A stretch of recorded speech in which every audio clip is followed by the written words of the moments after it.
Meni se ni treba opravičevati. Mislila sem samo, da ste prišla k meni s kakšno željo. Sej. Se pa o tem nočete pogovarjati. Vse se. Kaj pa vaju zadržuje?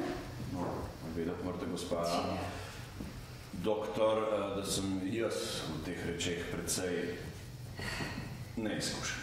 V katerih rečeh, gospod Torek? Mi se ne pogovarjamo o tem, o pogovarjanju nasploh. Kaj pa vi, gospod Torek? Jaz? Po pravici povedano, ne vem, kje naj začnem. Ne ve, kje naj mi začne prati možgane, to ima namreč zelo rada. Kaj mislite, da bi bil za vašega moža odličen rezultat? Odličen rezultat? Če bi dobil potrditev, da je brez napak, da je nezmotljiv. Nisem brez napak, to zelo dobro veš. Ja, jaz vem zelo dober, ampak ti ne veš. Izhaja iz tega, da je brez napak in zato je prepričan, da lahko živi še naprej tako kot do zdaj. Ja, živeč še naprej tako kot do zdaj, to bi bil za mojega moža tako odličen rezultat, da bi lahko rekel, terapija se je zame res plačala. To sploh ni res. Ja, pa je. Kaj pa mislite, da bi bil za vašo ženo tako dober rezultat terapije, da bi rekla, res se je splačalo priti sam?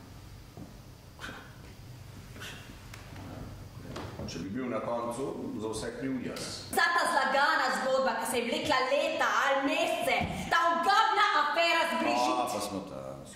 Prosim, predlagam, da gremo zdaj. V resnici je ime Brigitta in je z Guncel firma Butik. Guncel.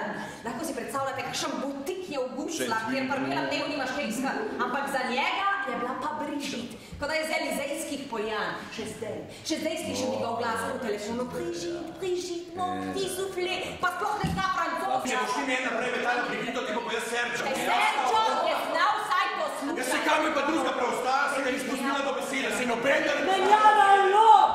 Ti, zakaj si pa tako pozen? Večerna seja. Rajš me ne sprašuje, rajš me sploh nič ne sprašuje. Kaj je za večerjo? A zdaj jaz kot Janus? Kino! Za večerjo, kot ponavad, nič.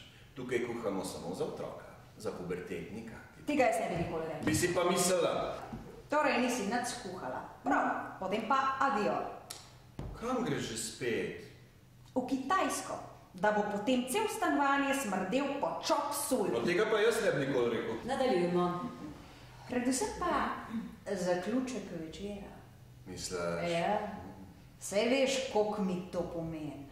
Čak malo, te pa nič ne pomeni, kaj hočeš reči, da te pa to nič ne pomeni? Ne se zgubi, ne zdaj. Nekoč davno ti je pomenil več. Ja, nekoč davno. Ampak saj veš, dvojna obremenitev, preutrujenost, otroka, stres, polna luna, migrena, hormoni, menstruacija, joga, pralni stroj, hormoni so že rekli, hormoni, Lahko nekaš. Dost. Mislim, da smo zmenjavo vlog zaključili, a ne? Lahko se posedete nazaj. Žal mi je, ne gre.